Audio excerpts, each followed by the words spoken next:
Dr. Homebrew is brought to you by 5 Star Chemicals, providing safety and cleaning supplies for brewing, distilling, and winemaking at 5starchemicals.com.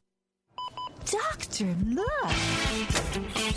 Stand aside, nurse. I'm Dr. Homebrew. Stand clear.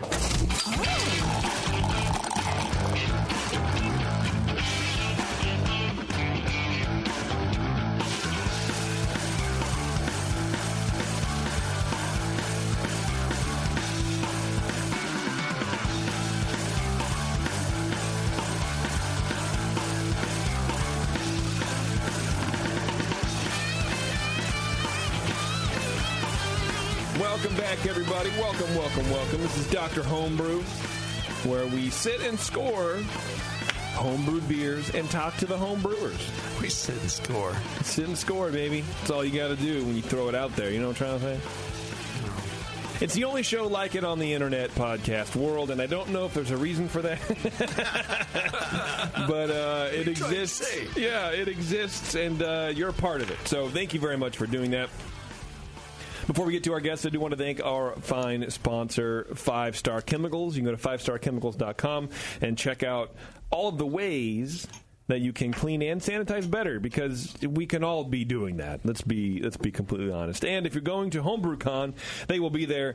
You can talk to them, maybe get a free sample. I don't know, just saying. And thank them for being a sponsor of this show. They're good people. Good people having a good time. Just trying to teach you how to make better beer. We like them. Hell yeah. How can you not like them? I mean, it is. They're like the Chemical Brothers. Yeah. It's What's not to awesome. like? I don't know what that reference is. I have no idea what you're talking about. But they're like the Bob Marley of the non-pot smoking world. It's true. Wait, what? Is there such a thing? I just tied these headphones in a knot. What are you doing over there? What the hell is going on? I pulled one headphone off, and then I put the other one on to see if it worked better. And then, I tried to take the other one off. It's like trying to take your it's like a underwear cat off without taking your pants off. It's kind of like that. Like a cat playing with 3 balls of yarn or something over there. Jesus Christ. Look at you. Help. I need some scissors, help. Not just any scissors. Yeah, we should chop these apart, actually. These are horrible headphones. Bev will take care of it. Oh, sorry, but go ahead, Bev. I'm on it. I can fix it. By the end of the show, I'll be... Don't worry about it. Okay. Just stop. He's not going to taste any beer with the show. He's just going to be sitting here. Yeah, you don't want to see him struggle? It's pulling my head down. No. I think that was going to be great. This is sad. Anybody want to taste my sour beer now? Yeah, you brought a sour beer in. Yeah, it's called Pucker Up Buttercup. All right. And is it like your weird sour project beer where you just bring all the weird beers and you ferment it? No. Okay. I think we should finish there because we have other beers to taste, right? We have this crappy double New England IPA as well. We have the alt beer, which you're already drinking, but it doesn't smell bad. Huh. Yeah. Is this the one you spit in? For Frankenbeer. I didn't spit in it. My wife did. It's fine. I didn't do it. What beers do we have, folks? What beers do we have? A Saison, I believe, yes? And we have a Dunkles Bock.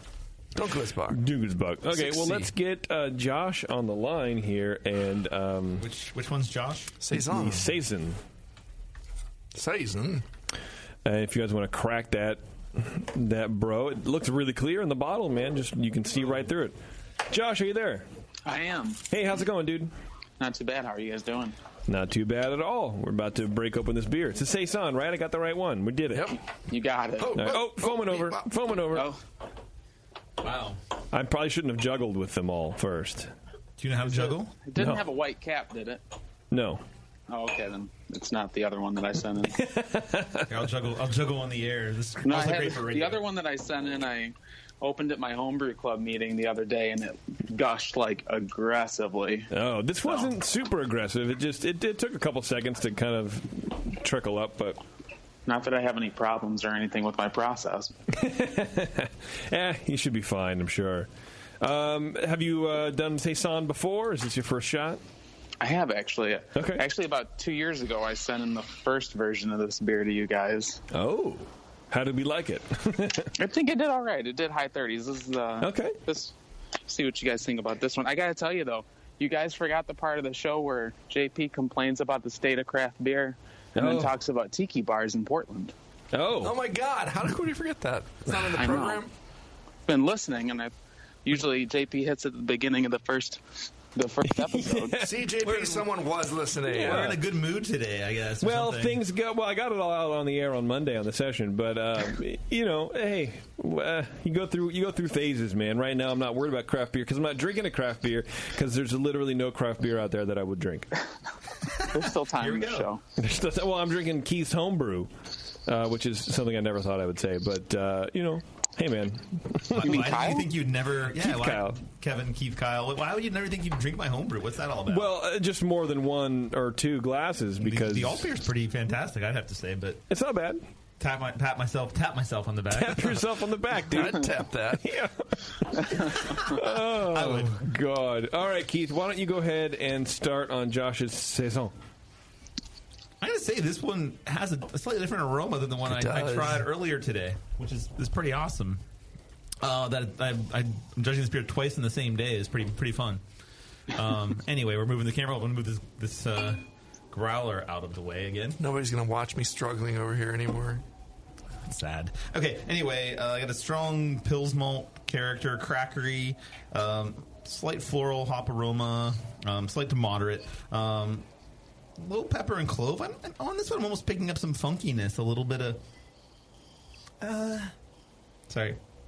I get more fruitiness. I get a little bit of tropical fruit on the nose on this one, and the one I had at home earlier today, while I was in the shower, I was judging it while I was in the shower, getting ready for the show. I did bathe before the show, which was good. I did actually work before that and bathed. I bathed twice today. Anyway, touch of clove. The esters now, like I said, I'm getting a little more of this tropical fruit sort of character.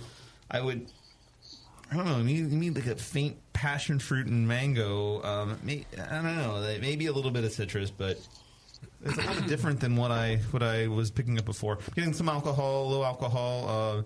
But overall, it's pretty clean. There's nothing off there. There's no diacetyl, no DMS on the nose, no acetaldehyde. Appearance-wise, medium gold. The one I had at home was pretty brilliantly clear. This one's looking a little bit hazy. Maybe a bottle shot up a little bit and kind of. I did have to carry it from the garage. Yeah, so that may be also why mine sat in a fridge for about a month. Long-lasting thick white head. This one doesn't have as much of a head on it as the one at home did either. Probably these glasses suck. That's probably why. But I thought it was a really pretty beer at home and gave it a 3 out of 3, the perfect score on appearance. Nice. Got a little bit of shampoo in it, but that was... Anyway, malt sweetness initially with a firm bitterness. But I think the balance still leads maybe kind of even, maybe even a little bit toward the malt. It doesn't finish with the bitterness, but it is kind of sweet in terms of the balance. There's a little bit of sweetness there. I don't think it's too bitter. Low apple. Now I'm getting a little bit that's more of this tropical fruit flavor, clove, and pepper are mild if they're very there minorly. Their hop flavor is subdued, almost not picking up much. Getting a little floral, but not much in the hop flavor at all. I thought that was a little low for a Saison. It finishes clean though, but it is a little sweet, like I said, and I'm getting a touch of DMS as well in the flavor. Medium low body, low alcohol. The carbonation is medium high, a little low there for the style. The bottle I had at home was creeping up as I was judging it. This one creeped up really quickly all over one of Brian's score sheets. The conjugation is crept, Keith. Yes. I don't think minorly is an actual word. Minorly. Neither is bigly. Bigly. I didn't say bigly though, so that's good. And I also didn't wrap my two headphones together. So. But I do have a master's in English, which makes this pretty hilarious. And I taught freshman English for a couple of years. How does it feel to be dressed down by a guy who tangled his headphone cords together? It's pretty freaking sad. I'm gonna tell you that right now. He's still working on it though. That's cool. Sorry, Josh. Almost had it. So it's not really quite dry or crisp that I would want it to be. I am getting some acidity though, as I taste it more. I'm getting a little bit of that acidity, which is helping kind of dry it out a little bit. But it is a little bit more full and a little bit not as quenching as I would want a Saison to be. But I really like this beer. I thought it was tasty. I thought it was pretty clean. I thought maybe you can get a little bit drier, and I do like the character of it. Maybe you could probably even get a little more character. Maybe add a little more finishing hops. Get a little more of that floral character or some spiciness there from that as well. I mean, Saisons are a pretty wide open style. It really depends on what yeast you're using, but I think one of the hallmarks is keeping it dry and crisp, and maybe add up the bitterness a little bit too. Maybe change your water profile to get it a little bit harder. But I mean, that's kind of like a Saison DuPont. And Brian and I were talking about that a little bit before the show, and that's kind of like for us, it's a hallmark of this. Hey, it's going to have that dry mineral, character. But this one is a little bit sweeter. But there is some room for interpretation because the Saisons out there are a little bit different. Like I said, I like it. I'd up the hops. It's a great looking beer, and I gave it a 34. Excellent. All right, Brian, you ready? It's going to be about 5 more minutes. All right, we'll fill some time. These Chinese finger cuffs. Yeah, seriously. I don't know how you did that. Like, what the... I told you exactly how I did it. Brian, just stop. I can do it. I got it. That's okay. No, I can do it. About the Saison, though. Oh, yes, good. Sad. Looks bottle conditioned. I think it was definitely some yeast in the bottom there. And yeah, it was the one I had was filled very high. It was like filled up to the very, very top of the cap. Mine was as well. It was like a tiny little bit below. Just below. There was like maybe an 1/8 inch of space. This one was a little lower fill, but yeah. And the foam, as soon as you opened it, crept up right after pouring, like this one. Aroma-wise, it's strongly fruity and somewhat floral. This one I think I'm getting a little more spicy and pepperiness out of. Yeah, totally. And it had some orangey undertones. It seems like 2 different beers here. Yeah, this one's a little more vegetal, too. I get some of the, like peppery sort of character, like peppercorn. Yeah, and even maybe like a tomato plant sort of thing, like like what the actual tomato plant smells like, not like tomato, but a little of that vegetal, like the greenness from that. It's a little bit different. So the one I had last night was kind of medium high bready and light grainy. It had kind of bruised peach and apricot kind of fruitiness to it, and esters were pretty high. The alcohol comes through at a medium level. It wasn't hot, no DMS or diacetyl, but I just smelled a bit of kind of overripe fruit overall. This one's a little brighter and spritzier and kind of fresher smelling, like a Saison, and maybe has a little bit of kind of an odd little solventy thing in there or something in the nose, or like a not a nail polish remover, but like kind of a slight kind of interesting chemically thing in there. Appearance-wise, it's a light orangey gold color. This one's kind of a light orangey, a little less kind of orangey, and maybe just straight gold, deep gold kind of. It's not like, I don't know. Yeah, it's in a wider glass too, so it's kind of looking different. It's like kind of a yellowy gold, and had a fairly good sized head when it was poured. I poured it at a slight tilt, just when I did here, kind of as I was like gently pour it because it was foaming over when I opened it. You have to use your judgment there when you're pouring a beer as a judge, but usually you want to pour your beer straight down. If I did that with this, it would just go. This head is easily roused, does not fade easily. Mostly finer white bubbles and some larger bubbles on there. So it was a pretty beer. Flavor-wise, again, very fruity, peach and orange esters, high with a low clove-like phenolic hints of papaya and faint banana. In the one I had last night, I'm getting less of that in this. Moderate alcohol, only a bit of hot solventy, but not enough to detract much. The malt is bread-like and kind of understated. Decent kind of Belgian ale character. Definitely balanced to the yeast character. Seems like it might have been a little bit on the higher temperature side of fermentation. The fermentation seems fairly clean. And the pepper comes out more in the aftertaste and as it warms up. There's not very much hop in here, just kind of a low herbal floral thing. And, kind of fruity aftertaste again. And as it warms, it kind of changes too. It just, the fruit and the pepper come out a little more, and it's like a little more kind of stale fruit, kind of almost, I don't know, just kind of an odd sweetness, but not really sweet because it's pretty dry at the same time. I don't know how to explain that. I'll stop there. Mouthfeel-wise, it's medium light bodied, faint astringency. It was brimming with carbonation, very high, more than hoped even for a Saison, which is a highly carbonated style. Had a moderate amount of heat from the higher alcohols, a little bit biting. It wasn't creamy, smooth. I don't know, it wasn't quite as kind of refreshing and crisp as hoped, and like kind of just that nice, like, makes you want to take another drink right away. It's like, oh, there's a little bite. Oh, let me wait a sec here. And then, okay, that's, it's okay, but it's just a little bit aggressive in the mouthfeel. Excuse me. So I dropped it there quite a bit. I was kind of just struggling with the mouthfeel, just a little biting overall, and I didn't want that. Overall impression, had a very promising aroma.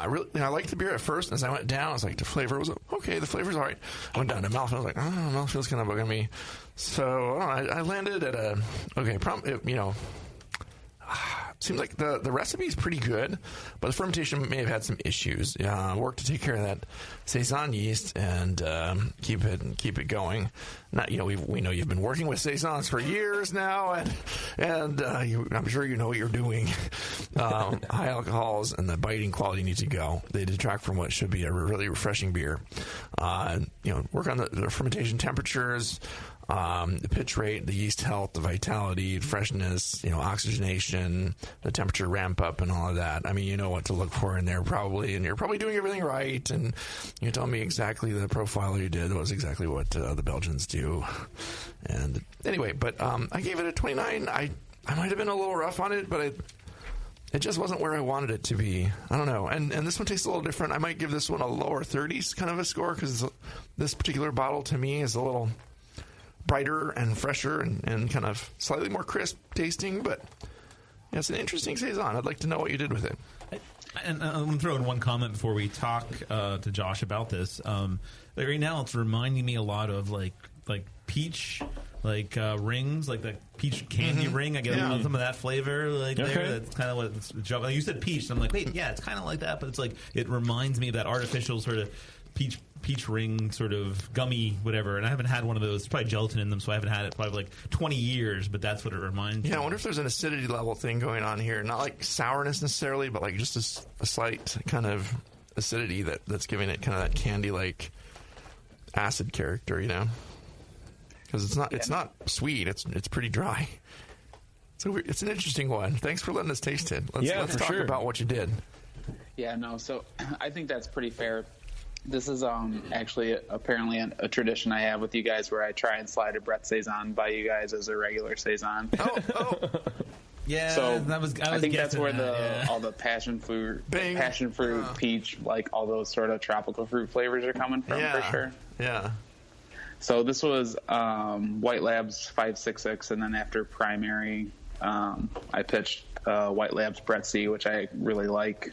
But I think how did you pitch the Brett C? Was there a lot in there, or what was like? Yeah, it was a starters, or I pitched a decent amount. It wasn't just a vial. Okay, gotcha. I spun up a decent starter over, I want to say about 5 days, so I gave it enough time to make sure it came up. But I think I submitted this for, just because I was screwing around, submitted this to the first round at NHC as well, and it sort of got similar scores where it was low 30s, and I think one of the overwhelming comments was, although they didn't say it was dry but sweet, they just said there was this lingering sweetness, and I think I get the same thing. This dried out all the way to 0.03, so it's not actual sweetness. I think it might be alcohol sweetness. Where it ended up finishing was like almost 8%, or actually it was 8%, like 8.3. So I think that's where some of that sweetness is coming from. And then, you're probably right. I mean, alcohol does. It's been a while since we talked about that. Oh, he untangled the cords.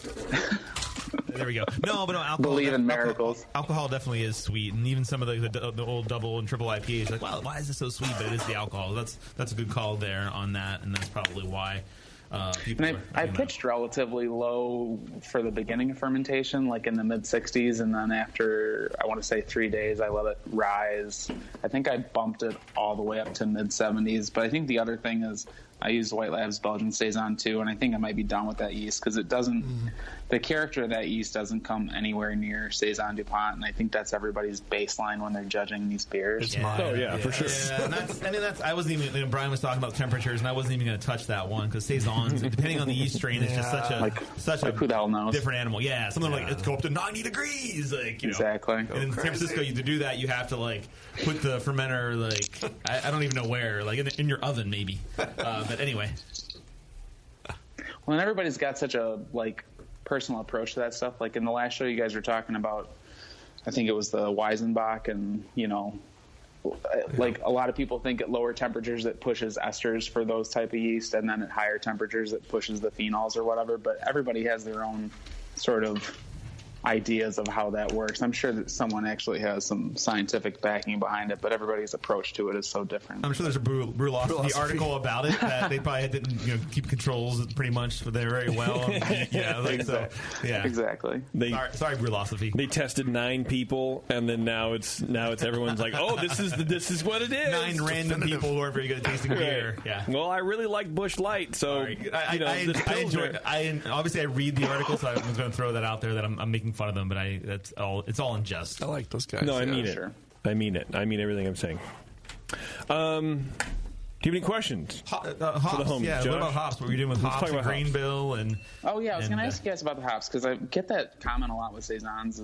They're not hoppy enough. When you guys are judging saisons, are you leaning towards more when you're commenting on that bitterness or actual hop character? Because this had 20 IBUs at 60 minutes, at least, estimated or whatever. And then at 10 minutes, I did an ounce of Sterling. But I think 2 years ago when I submitted, that was sort of a comment that the hop character doesn't come through enough. Yeah. And I can't help but wonder if the yeast covers that up or if it's just, just not enough, 2 ounces of late addition to really get it to pop or whatever, especially with something like this that's got that super pepper note, that kind of characterful yeast. Crushes it, right?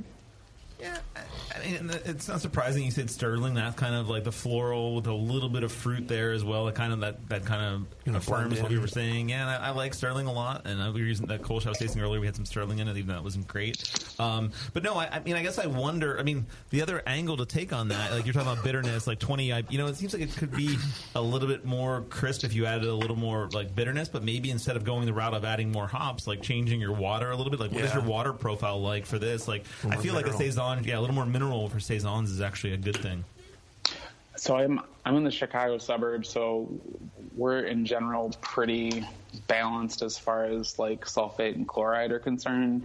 Super high in carbonate. So this is half and half RO, and then Chicago water, and then I added some sulfate. I want to say it was probably maybe 5 grams and whatever it was, a 5-gallon batch or whatever to bump it up a little bit on the sulfate side of it to dry it out, like you're saying, or at least hopefully accentuate that. Yeah, is there a target? Are you doing 2-to-1 sulfate to chloride, or what are you looking at there? Generally, I use brew and water and shoot for this was probably. I think I would have used the yellow balance profile. I generally lean on whatever they have in there as being okay. I think that's usually. Probably 1-to-1 if I had to take a shot in the dark. What's yellow balance? So there's 3. There's yellow. I think they changed the names a little bit, but there's balance is kind of the middle, and then there's yellow malty and yellow bitter.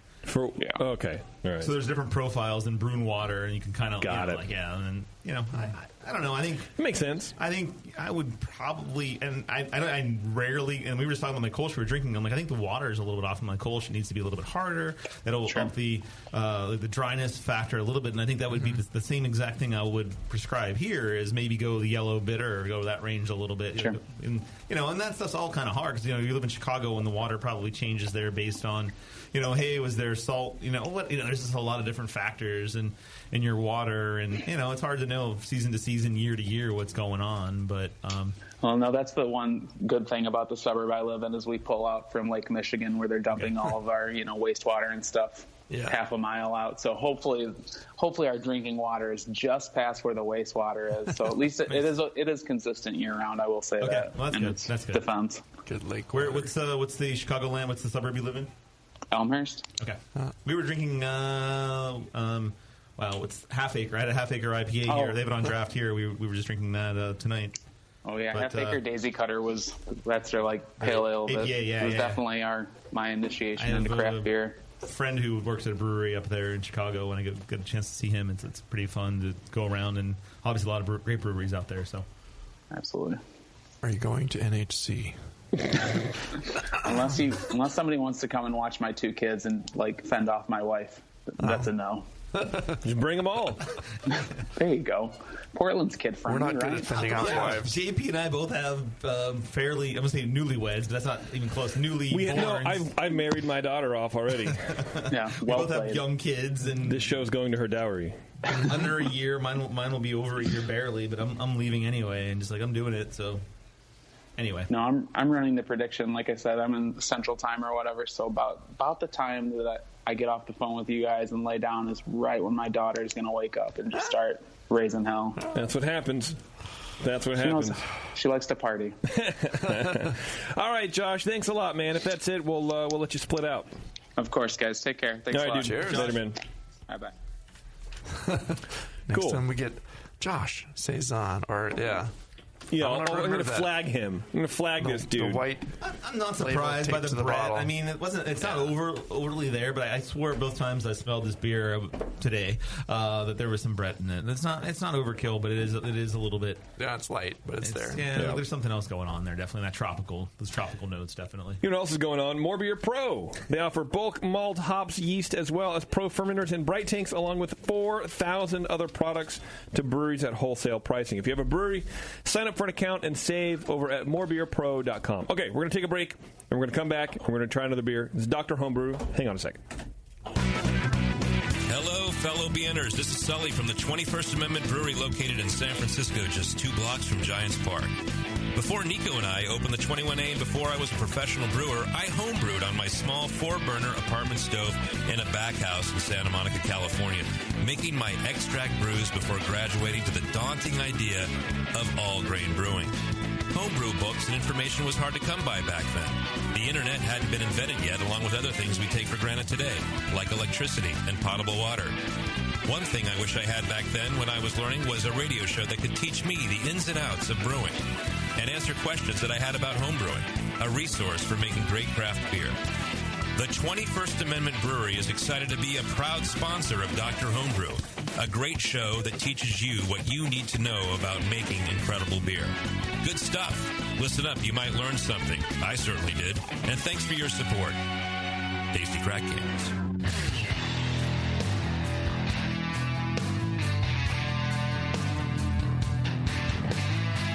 Now, back to the examination. All right, thanks for hanging out, everybody. We got sour beer. If you want to gain more in-depth knowledge of yeast, join White Labs June 6th and 7th for Yeast Essentials 2.0 in Asheville, North Carolina. This 2-day workshop will explore fermentation control points, tips for maintaining optimal yeast performance, and how to develop desired yeast flavor compounds. Attendees will learn methods for off-flavor detection and sensory evaluation techniques of different strains, as well as how to properly troubleshoot different fermentation problems. Can't make it to Asheville? Well, that's not a problem. They also have a webinar, which I hate that word, webinar. I've never really liked it, and so I'm going to cross it out. I'm going to write, what would be a better word than a webinar? Better than the word listicles. Listicles, you know what listicles are? Like those articles that have multiple images on them. People call those listicles, which obviously sounds a lot like Testicles. Yeah.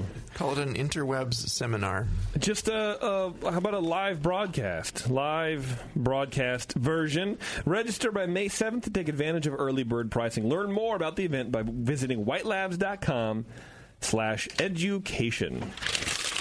I don't know, webinars, though, are like rebroadcasts, so it's not always live. Like, the webinar's perpetually available, like on YouTube or something. Then it's a video. Yeah. I'm arguing with this dude online right now about how Heineken and Lagunitas are the same company. Oh, my favorite. Sorry, I'm not going to do that. I think Webinar is a country in the Middle East. I'm pretty sure. I think Lagunitas is a country in hell. Oops. Is that Petaluma? There goes that sponsor. Thanks, Keith. The show brought to you by... We can cut that part out, right? Heineken and Lagunitas. Thank you. All right, everybody, let's get Blair, not a Blair, but Blair on the phone here. Do I have Blair even in the thing? I do. Let's get him on. And he has, do you have his beer? You have his beer. So let's pop that open, please. And let's call him. Let's call him, won't we? And what is this, a Dunkles Bock? Wait, listen for the hiss. Let's see. Blair, are you there? Wow, look at that. Yes, I am. How you doing, dude?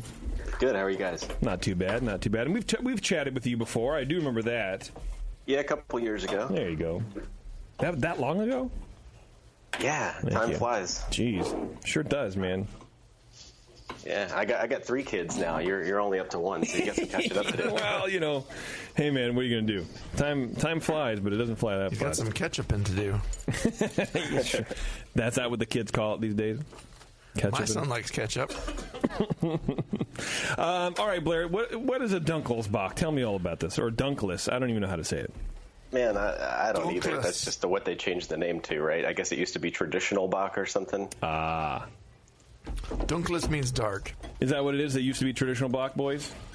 Well, yeah, it's like the single version of a Doppelbock, essentially. And it's one of the Traditional Bock. And it's one of probably the least brewed styles you'll see out of all the groups of beers in the BJCP category in terms of brewed in America. There's just not a lot of people making just sort of the regular Bock. It's just the water sound in the back. It's a waterfall. You see more like the Helles Bocks now. Helles. I love Helles Bocks. I love all these styles, but the Doppelbocks are probably the most common of the people are like, I don't want to make. I'm American. I don't want to make the smaller version of this. I want to make something bigger.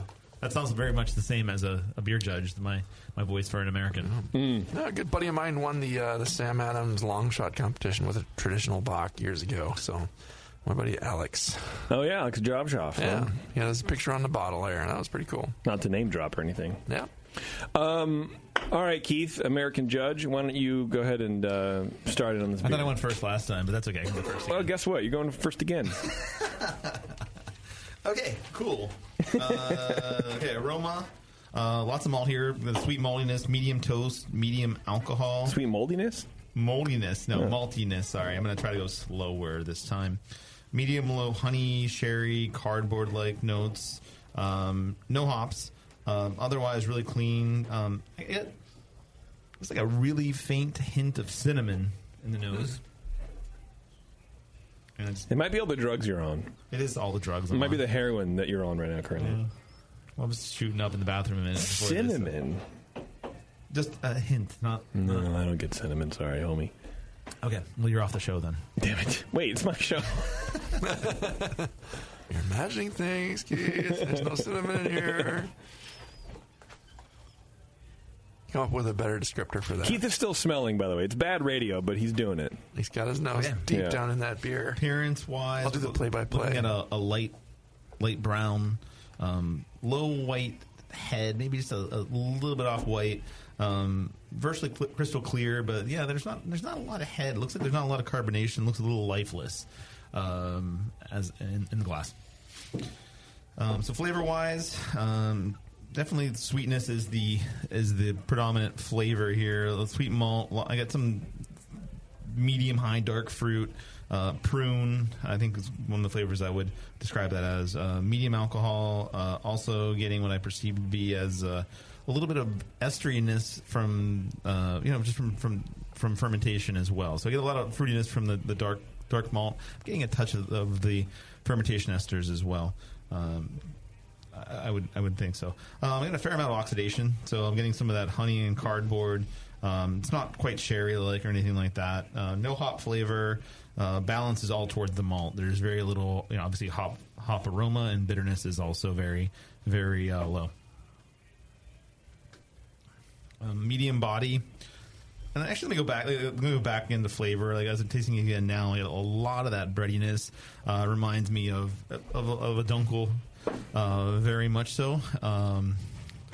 A Munich Dunkel? Munich Dunkel, yes. Yeah. With that heavy, like dark toasty, crust, like dark crust sort of bread crust, yeah. Yeah, bread crust sort of thing. I'm tasting it now, and this one is a little bit warmer, and I'm definitely getting that flavor. So I would assume, and you should never assume, but you're using a lot of like dark Munich or something like that to get that flavor. Is this ein Pumpernickelbrot? Yeah.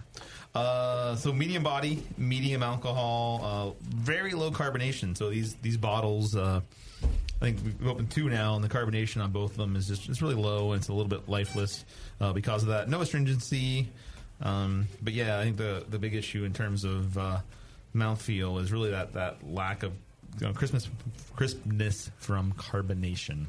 Christmas carbonation is lacking. It is. It's Christmas carbonation. It's my favorite time of the year, but it's. Okay, Brian. I wasn't the one. Okay, I'm gonna give you and throw another headset over there.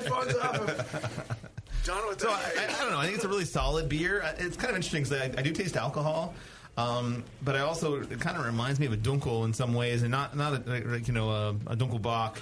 Dunkles Bock, like it. I really would like to see a little more richness from the malt. Like it's. Wouldn't we all? Yeah, and it's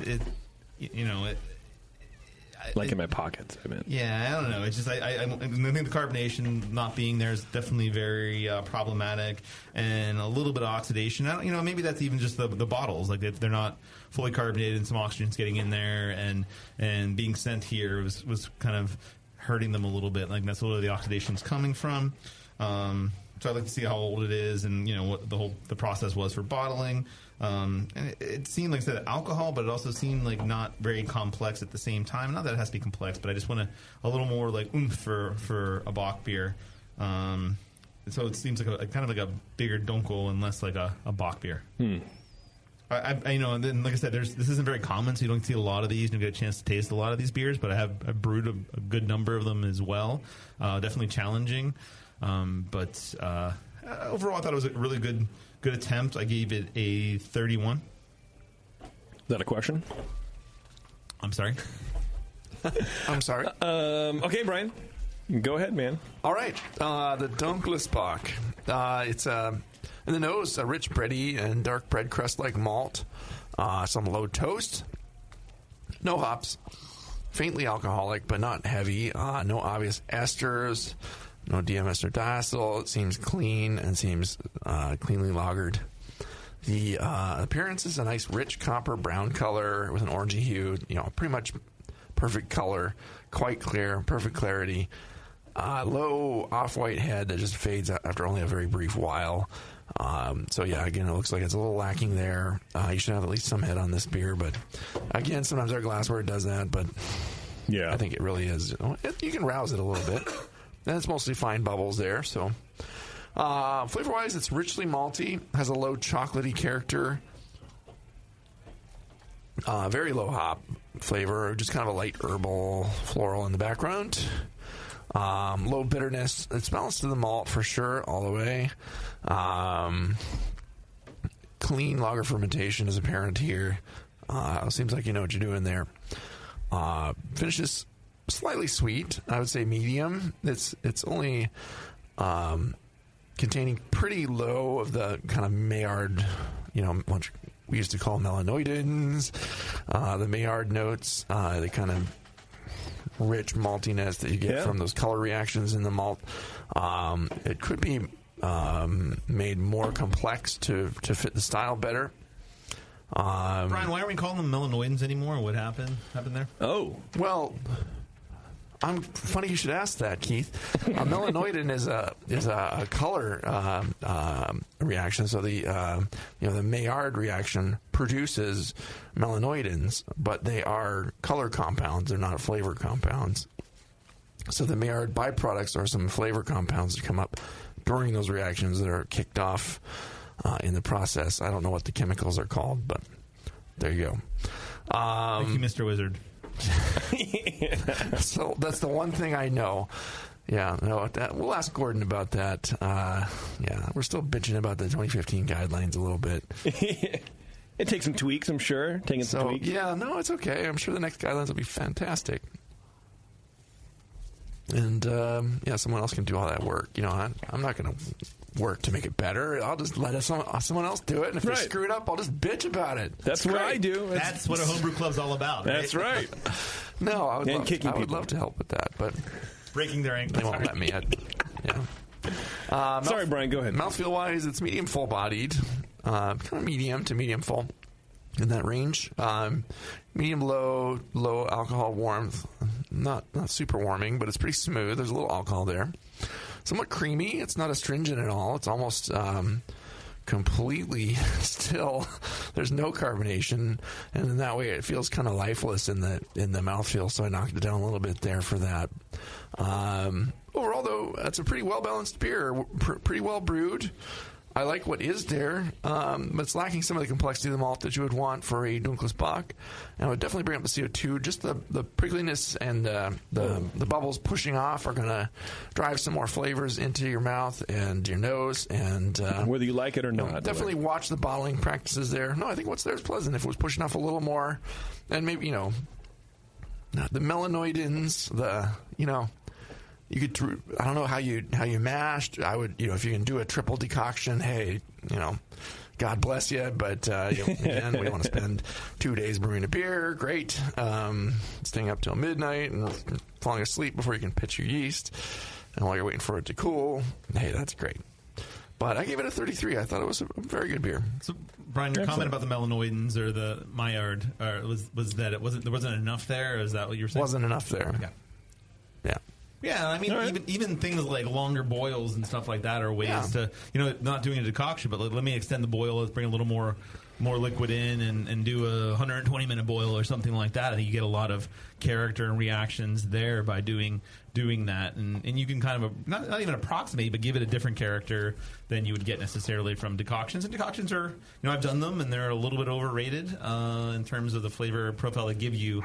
I think at times, but that's up for debate. But I think boiling longer actually gives you probably more character than we're concentrating and boiling. Like some of the Scottish ale recipes you see, we'll pull off the first gallon of runoff and boil that. Yeah. And there's always that whole thing like, hey, is that diacetyl or what is? Yeah, it's a little too much caramel. Sometimes it gets character, butterscotch character from that. But just longer, longer boils. I don't know. Like for beers like this, I find even lagers, I feel like anything over like. You want the maltiness to shine. It's a good idea to boil long, and we're probably going to find out that that's what happened, and we sound like jackasses right now. So. Yeah, I boiled for 2.5 hours, and it's still no, it was 3. 3 hours. Oh man, I'm kidding. Okay. All right, Blair, what do you think about the comments? You got any questions? Let's go. Yeah, so interesting stuff. I think I get where you're coming from in terms of I've played around with this beer quite a bit, and not having a lot of examples, I'm kind of just flailing around in the dark, right? But I do find that the what you said about it being a little light, like I was having trouble with this thing coming out almost cloying to the point of like, so I kept cutting back the crystal, and so now I wonder if I've kind of overshot my mark a little bit and maybe need to bump it up. But as far as complexity, there's like 9 different malts in this thing. So, yeah. But it's the bulk of it is Munich, Pilsner, and Vienna. That's like 55-30 and 12% on those 3, and then the rest of it's kind of spread out across a few crystals and then just some color. So I've got like Crystal 160, Carry Munich 3, Crystal 120, and then just like tiny bits of melanoidin, chocolate, and Black Prince to try to kind of round out the back, because I went with that chocolate because when I've done it before, like anything I used to get the color ended up making it just super sweet. And so I was trying to do something to get a little bit more color and maybe a touch of roast to kind of round out some of that sweetness. Yeah. Huh. Yeah, I can taste a little chocolate in there. That's probably maybe something you want to avoid, and maybe there's other ways to avoid that sweetness, like use carafa, but then add maybe a little more bitterness or change your water profile a little bit to accentuate that and not get that chocolatey character. It'll get darker as you boil longer. Yeah, and that's another way. But I think one of the things I was wondering about, like, what's your mash pH? Like, what are you doing there, and managing that, and what kind of water are you using here? Yeah, so this one, let's see, I got pH. Yeah, this one was right at like 5.4. So with the water we have here is almost like it's almost like distilled, right? So so basically, I just manage the chloramines out of it, and then add a little bit. So with this recipe, Blair, where are you, by the way? I'm sorry, we didn't catch. Not by a big lake, apparently. No, they treat the heck out of our water, and so it ends up being almost like distilled by the time it's done. So, are you not disclosing where you live? Are you in the witness protection program? Oh, sorry, I missed that part. No, I'm in Austin, Texas. Okay, thanks. So the water out of the lake is like super limestone calcium, but then they treat it down to the point where there's virtually nothing left. That's pretty cool. Yeah, I'm thinking about moving there then. Yeah. Yeah. Are you among the zealots there? Isn't that the club? Mm-hmm. Austin Zealots? One of them? Nah, like I said, I got 3 kids, so you guys are my social interaction for the month. Yeah. Okay. Yeah, well, mine as well. Sorry about that. Anyway, go ahead, Blair. That was just it. So the water's pretty tame, and so I managed the pH down to 5.4. I added just a little bit of, let's see, I got like a gram of calcium chloride and 3 grams of calcium sulfate, just to kind of try to bump it up a little bit. I think the water seemed fine to me. Yeah, I just wonder. I mean, there's a little bit sour, not really sour, but I don't know. That's why I was wondering. Like, I worry tang. About, yeah, a little bit of tang. Yeah, yeah. But not a lot. I wondered about that. Like with malty beers, you're doing the right thing. 5.4 sounds the range you want to go. You want to go to the higher end of the happy pH range. So that sounds like the right thing to do. What about yeast? What were you doing? What was the yeast strain, and then also the temperature and your whole fermentation schedule there? Yes, it's a WLP 833. Oh, love that. That's great. Yeah, so I use that for most of my lagers. So I took that, started at 50, and then after 3-4 days, kind of ramped it up. But pretty standard fermentation on this one. I think I had like a couple packs into like 4 liters for the starter, and then went from there. Got it. Sounds good, right? Yeah, it's not cloyingly sweet or anything. You got it down to a nice level. Yeah. Yeah, I am struggling. I mean, it reminds me of like how people are making Dunkles now, and sometimes they're good, sometimes they're bad, and I don't know. I wish it was a little more.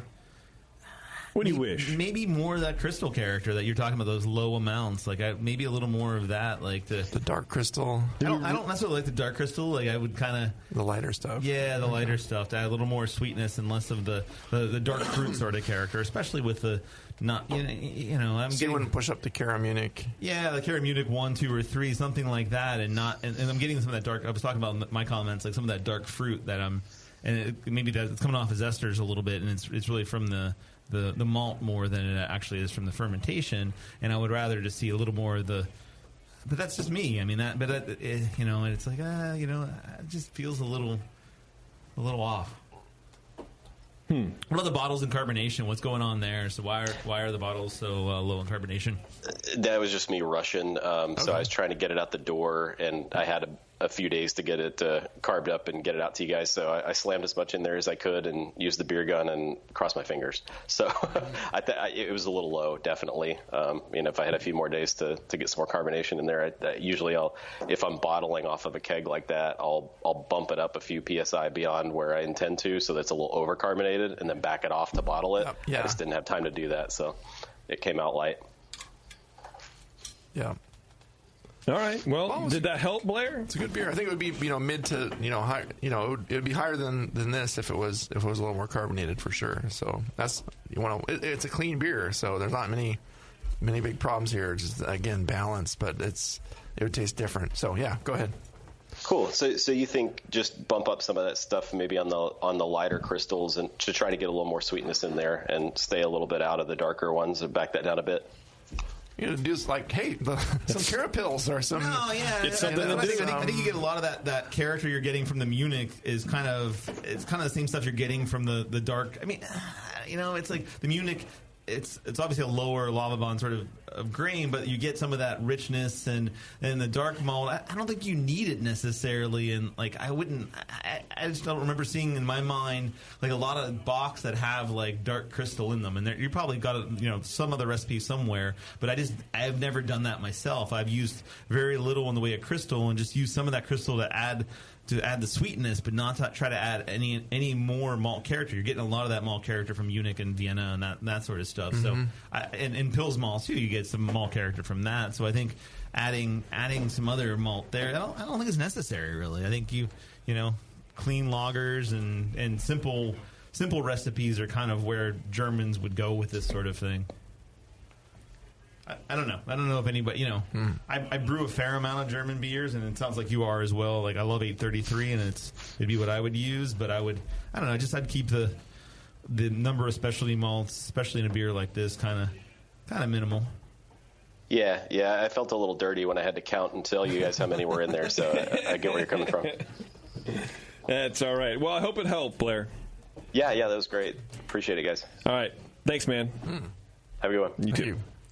Keith is serving us orange juice now. That's cool. I appreciate that, Keith. Thank you very much. There's a little vodka in there. There's a little. Oh, well, shit. Okay, we're going to take a quick break. We're going to come back. We're going to give stuff away, and then we're going to pour out Keith's beer. This is Dr. Homebrew. Hang on. We'll be right back. Do you know the 3 most important rules in brewing? Sanitation, sanitation, and sanitation. And no one does it better than 5-Star Chemicals. 5-Star knows sanitation. You can only sanitize clean equipment. And 5-Star knows how to clean, too.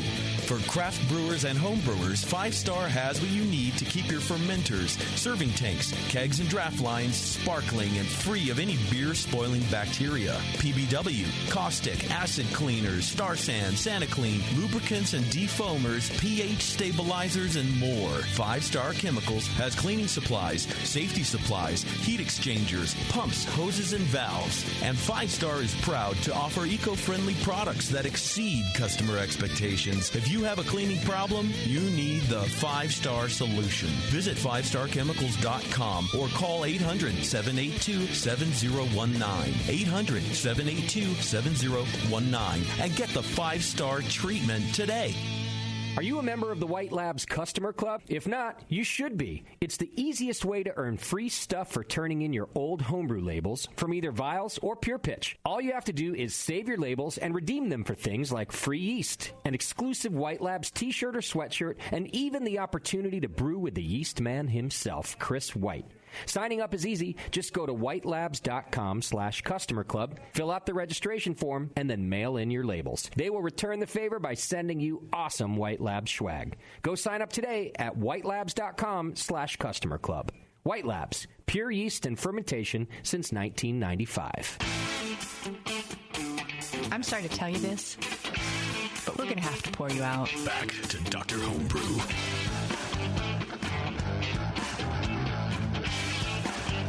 All right, thanks for sticking with us, y'all. Don't forget, all you dads out there, or people with dads, don't want to discount everybody. Father's Day is on June 18th this year, and you're probably brewing for or on that day. So why not take your dad celebrations a bit further with GrogTag? They have dozens of customizable templates that you can upload your own photos to and really get after the essence of what makes a dad a dad. How about some crisp New Balance sneakers with some white crew socks in front of a hot charcoal grill? Add some text and you have an instant hit on your hands. So check out grogtag.com today and use code BNARMY to save 10% on your next order. That's grogtag.com. If your New Balances aren't white, dude, I don't want any of it. I don't want your hamburger. You know what I'm saying? Are we advertising for New Balance now? What's going on? I missed that. It's fine. We should have advertised for New Balance. It's a dad image thing. Yeah. You're a new dad. One of the things that pissed me off most in the last year is that Asics changed their sizing Totally. So like what used to be a 9.5 is now a 10, and it's like, what the hell? Like I buy everything online, and you're like, what the hell? So you have to go to stores now, and like try stuff on, like, oh, I don't want to buy this, and then buy it online after that, which is just a pain in the ass. But it's like, why did you change your Why don't you just sizing? buy 2 pairs and then send one back? Because then you have to send it back. You have to go through that whole effort. It's a pain in the ass. Wow. But what's more a pain in the ass, going to the store or putting a label on a box? Good point, JP. I don't know. I think that's kind of a toss up there. I live really close to a store, so just one store, the Stonestown Galleria. Oh. Advertising for that now. Okay, kids, we're going to the Stonestown Galleria today. We have a $40. At least your beer will look good. Grog tag certificate to give away, boys. Who's a go-to? Oh, we didn't really look at this. It goes to no. Good job. I gave Blair a 33, and you gave Blair I gave Blair a 31, and I gave This is behind the scenes, everybody. Josh this is a 34. This is what happens. Okay. What did you give Josh? 34. I gave him a 29. Oh, we're pretty much again like almost a tie. So let's see, 34, 29.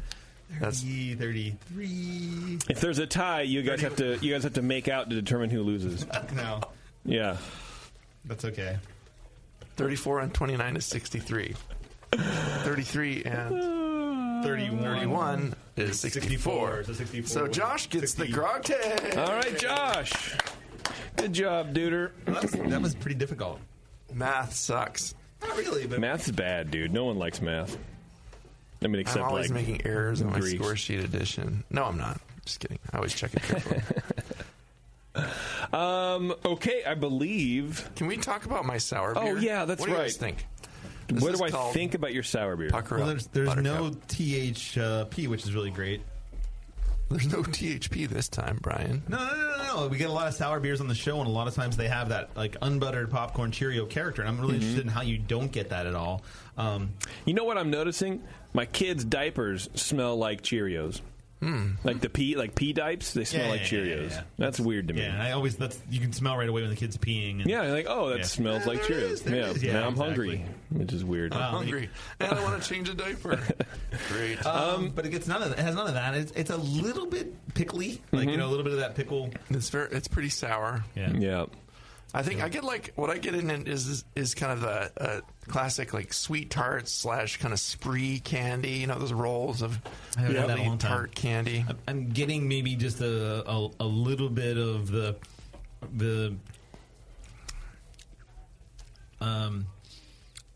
sorry, not so much alcohol, but more of a nail polish remover. That's what I kind of smelled down the thing too. A little bit. Yeah. But I think it's fine. I mean, I like it for being junk beer. Like, yeah, you know, how long has this been going on? How long has this mostly been? rescued beer. It lives in my closet. Every time there's something coming out, I break out my 5 carboys and I blend them to a way that I like them. Yeah, and then I put them back, and then I rescue beer and put in there. You know, I like junk beer, but I guess rescue beer sounds cool. Yeah, like leftover hydrometer samples, the last half of a bottle that you didn't pour, whatever. Yeah. Pretty crazy. I mean, considering that you didn't brew this, you just blended it from junk I brewed rescue some of beer? it, and a lot of it. And some of it's also leftover Dr. Homebrew beers that you send me home with, and I don't drink them, or drink. I'm judging a Dr. Homebrew beer at home, and there's a lot of Dr. Homebrew beers in these too. That's crazy. That's pretty interesting. blends. Yeah, that's kind of fun. Yeah. Well, considering all that, that's pretty. I think it's come along pretty nicely. Can we at least mention the fact that I brought you guys a New England double IPA? All right, and this has been the show for just the so my day. friends always say I don't make hazy stuff, so I just want to throw out there that I do make hazy stuff. Get new friends, dude. Get better friends than that. I agree with you, but it you is. need it is to. Actually, fucking I would easy. just move away. I am away. doing that, right? Yeah. He's moving closer to the East Coast. Yeah, Key's leaving us. I'm going to Cleveland, which is It rocks, and that's all I've heard about it. Rock and Roll Hall of Fame. The Hall of Fame sucks. I've been there multiple times. But Any I'm Hall of going there Fame that anyway. won't have Husker Du. There goes another sponsor. They were on the hook too. Yeah, hazy. Any friends who complain that you don't make enough hazy beers should all be fired. Best friends. It's my wife pretty would love this beer. wide net of people, so it's kind of hard, to No, it's really easy. You just move to Cleveland. It's got pineapple and an apricot. It smells better than it tastes. Bright. It smells really good. Yeah, it smells good, but I don't know. It's like almost kind of no bitter. bitterness. No, it's low bitter. I didn't say there's high bitter. I just said it's kind of overly bitter for the mouthfeel. But I don't like these style of beers, so I don't understand them. I see why people enjoy them. I don't enjoy them, and I don't understand why people enjoy them. The mouthfeel in these is always kind of weird to me. It has this like kind of in the after mouthfeel. It's like a dustiness kind of from all the leftover starches or whatever. Yeah, there's a lot of oatmeal. It's like 20% oatmeal and maybe like 10% or 15% wheat, and then also it's a heavy chloride sort of water. So it is definitely a weird thing, but I don't think it's.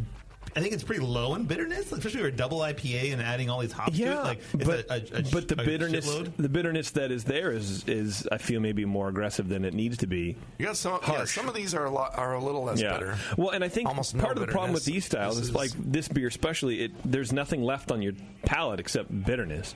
It's just kind of creamy and falls away, and it's just there it is. And that's maybe why I don't like these styles. I want to know that I just drank a beer, not ate a hop pellet. I do want to say, I think people are idiots out there who are making these styles and adding bittering hops to them. Like I see, I don't even look at recipes on this shit. I did at one point, but it's like, why in the world would you add bittering hops to this style? Like you want to throw all your hops at the end, and this is all whirlpool and after pretty much. It's all whirlpool and dry hopping. And it's a crap load of that, but why in the world would you even want to add bittering hops to something? That doesn't even make any sense to me. And it's like, what are you doing? Like, you're fighting against yourself. You're using the old, hey, I always add bittering hops, so I must add bittering hops now. And I always add Irish moss and fining agents. Oh, wait. Oh, I'm not supposed to do that? Yeah. No, I know. Whatever. It's something that irks me, and it's like, think about it, people. When you want to make something like this, you're trying to get to something that doesn't have a lot of bitterness, then don't add bittering hops. Don't add, put everything at the end. And, yeah, it's just, I don't know. Just think about it. Just think about it. Think about it, won't you?